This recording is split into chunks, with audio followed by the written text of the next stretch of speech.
You ask Tiger to solve. This deals with linear equations with one unknown. The final result is n equals 20. Let's solve it step by step. Simplify the expression. Expand the parentheses. Simplify the arithmetic.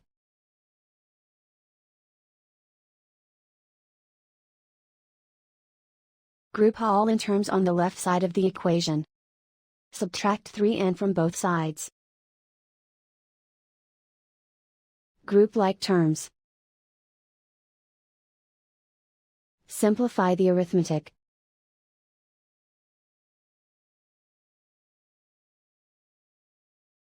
Group all constants on the right side of the equation.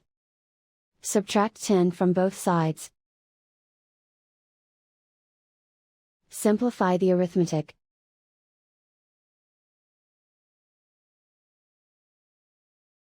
Isolate the n. Divide both sides by -0.5. Cancel out the negatives. Simplify the arithmetic.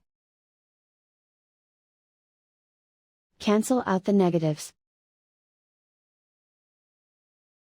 Simplify the arithmetic. And so the final result is n equals 20.